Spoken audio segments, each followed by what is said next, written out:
Welcome and congratulations on your position at CMU. During your first week of work, it is important that you complete the Form I-9. In this video, we'll ensure that you have all the resources to complete and understand the form and the submission. So what is the Form I-9? The Form I-9 verifies the identity and employment authorization of individuals hired for employment in the United States.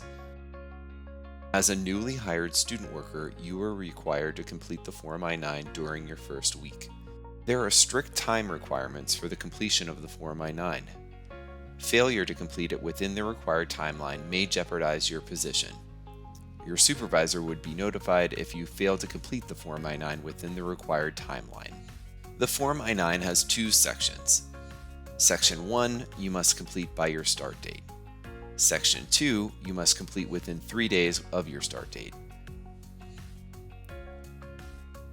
The Form I-9 is completed electronically in Workday, Carnegie Mellon's HR system. Section 1, Employee Information and Attestation of the Form I-9 will be sent to your Workday inbox after you've completed your initial onboarding tasks. This is your first set of onboarding tasks. The Edit Government ID step is where you will provide your SSN. If you don't have an SSN, don't worry.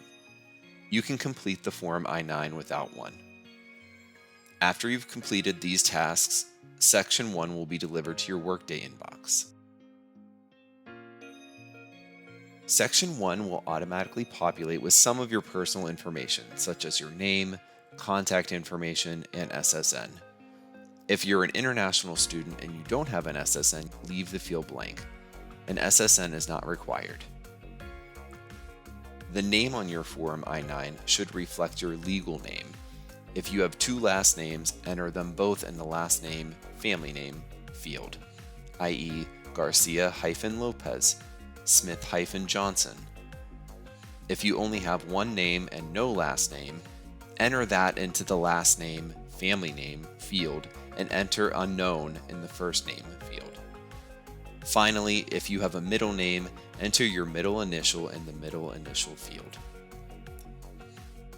Let's review the address section. U.S. citizens and lawful permanent residents should use the address on the Form I-9 to reflect a permanent address, not where you're temporarily living while enrolled and taking classes. International students should use an address on the I-9 to reflect where you are living while enrolled and taking classes and not your international home address. Citizenship. If you are a U.S. citizen, select option 1, a citizen of the United States. If you are a lawful permanent resident, select option 3 and enter the USCIS or A number from your permanent resident card. For international student workers in F1 or J1 status, select option 4, a non-citizen authorized to work until, and enter the date of your employment authorization expiration. Do not use the expiration date of your visa or select NA or DS. F1 students with on-campus employment, enter the program end date from your I-20. F1 students with an economic necessity or OPT, use the program end date of your employment authorization document issued by the USCIS. And J1 students enter the program end date from your DS 2019. You will then be required to enter your USCIS or A number or Form I-94 admission number or foreign passport number. Read the acknowledgement statement in the Signature of Employee section carefully and then select the I agree checkbox. If you used a preparer or translator to complete Section 1, indicate so in the Preparer and/or Translator Certification section. Complete the required fields, then select the I agree checkbox. Review the information you entered in Section 1 for accuracy, and then click the Submit button. To complete Section 2, you must present your employment authorizations in person to an authorized representative of the university. U.S. citizens and lawful permanent residents can bring original, current, unexpired documents. These are found in the list of acceptable documents. This would include one selection from List A on the list of acceptable documents, which would be one total document, or one selection from List B and one selection from List C for two total documents. List A documents establish both identity and employment authorization. Keep in mind that you must present original, unexpired employment authorization documents. Copies will not be accepted. Make it easy on yourself. The most common document provided is a U.S. passport, which fulfills the identity and eligibility requirements. If you're not bringing one item from List A, you will need to bring an item from List B and C.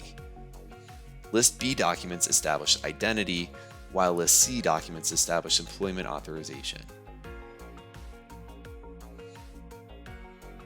Certain non-immigrants and exchange visitors who present a List A document must also present additional documents to prove their work authorization in the United States.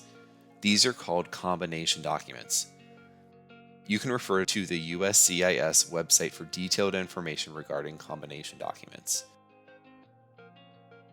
So you have your documents ready, what's next? Student workers working at the Pittsburgh campus must attend a Form I-9 appointment with Student Worker Services. If you don't have an appointment, don't worry, walk-ins are welcome. Since scheduled appointments take priority, walk-in appointments might experience a wait. We are located at 4516 Henry Street. Appointment hours are Monday through Friday from 9 a.m. to 12 p.m. and then again from 1 p.m. to 4 p.m.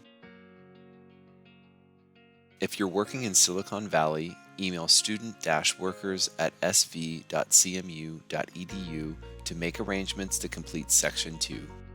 If you're working remotely or from a CMU location other than Pittsburgh or Silicon Valley, contact Student Worker Services for instructions. If you have any questions or concerns about the acceptable documents for your Form I-9 or need assistance, check out the Student Worker Form I-9 page or reach out to Student Worker Services for additional support.